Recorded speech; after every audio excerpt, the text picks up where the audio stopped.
Danbury, Connecticut, August 25, 2024. In broad daylight, a Lamborghini is rammed off the road on the orders of a man with real police on his payroll. Within seconds, 6 men surround the car. They drag out a husband and wife. The husband is beaten with a baseball bat. The wife is dragged across the pavement by her hair. Both are bound with duct tape and loaded into a white van. Standing among the witnesses, an off-duty FBI agent. This is the story of how a 25-year-old who called himself the Godfather put Los Angeles Sheriff's deputies on his private payroll, and how a $245 million Bitcoin heist brought all of it down. His name is Adam Iza. He ran a crypto company called Zort, lived in a rented mansion in Bel Air, and moved through Los Angeles like a man auditioning for a mob film. Luxury cars, jewelry, nightclub parties, shell companies.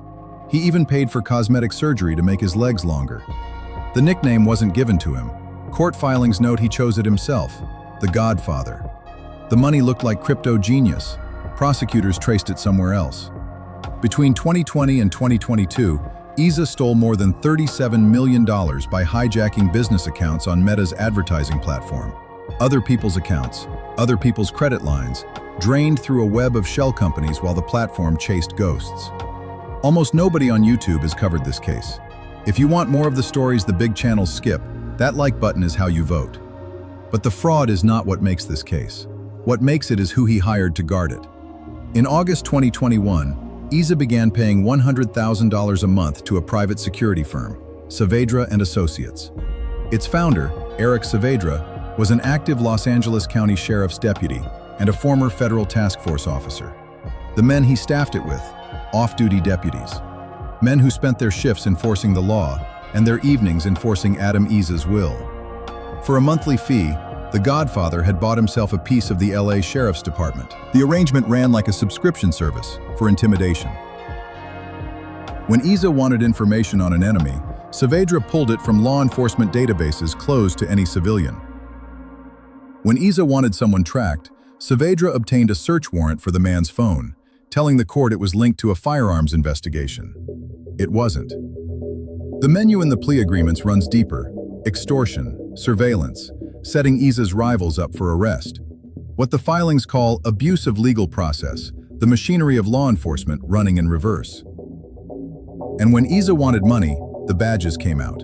August 2021, inside Iza's residence, 2 deputies held a victim at gunpoint while $25,000 left his accounts. October 2021, Iza held a victim at gunpoint himself. That transfer? $127,000. March 2022, 3 armed men tried to break into a home for a laptop they believed unlocked more than $100 million in crypto. The owner fired a shot and they ran. Then the owner's phone lit up. A message from Iza. It was a video of the break-in, filmed by the men at his door. Iza's sentencing is only weeks away as you watch this. Subscribe, and you'll know exactly how many years an empire like this costs. The IRS was already reading the numbers. In 2021 alone, Iza evaded $6.7 million in federal tax. Saavedra hid $373,000 of income on his own returns. By 2022, the machine looked untouchable. Then, in August 2024, someone pulled off a theft that made Iza's whole empire look small. In a single night, a crew of young hackers talked one victim out of 4,100 Bitcoin, about $245 million. No malware, no break-in, a phone call posing as Google support. A second call posing as his crypto exchange. A panicked victim, a reset security code, and $250 million walked out the door. We investigated that heist in a previous episode. One of the thieves was a teenager named Veer Chittal. The thieves didn't hide it.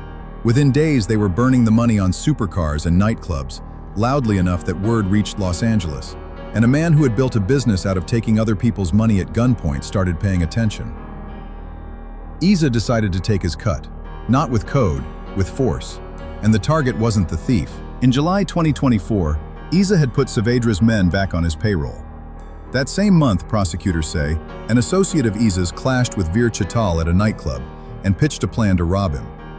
According to the same filings, a first attempt targeted Chittal himself at a rental home in Miami. The plan Isa settled on with his brother Cybercrime went further. The logic was as old as ransom itself. The thief could move his coins beyond anyone's reach, but he couldn't move his family. If you can't get to the thief, get to the people he loves, his parents. 6 men were recruited in Florida and sent north. Isa's role, laid out in his own plea, logistics by encrypted app, and the money that kept the operation moving. August 25, 2024. Sushil and Radhika Chital are driving their Lamborghini Urus near Danbury High School in Connecticut. A vehicle slams into them from behind.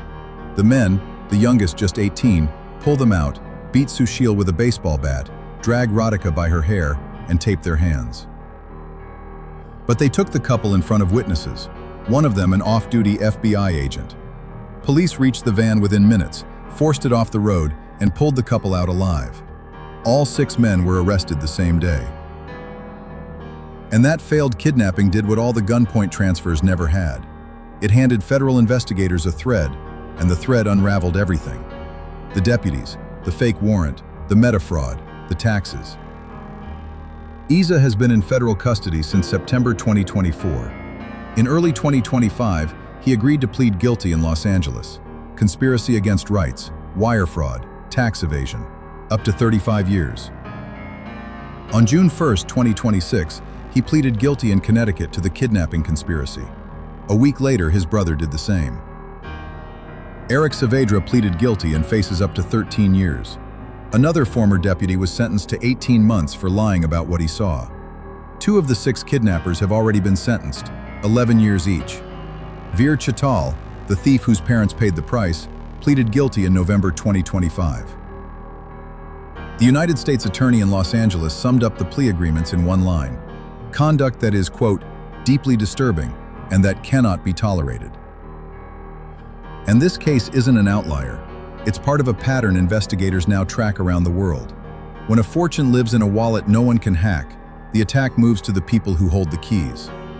We watched it happen in a Soho townhouse in our last investigation. This time, the muscle came with badges. One line from the case file stays with you. For $100,000 a month, the deputies didn't protect the public from Adam Isa. They protected Adam Isa from the public. I keep the court files from every case on this channel. The filings and exhibits that never make the final cut go to my Telegram. The link is in the description. Adam Isa will be sentenced on August 12, 2026.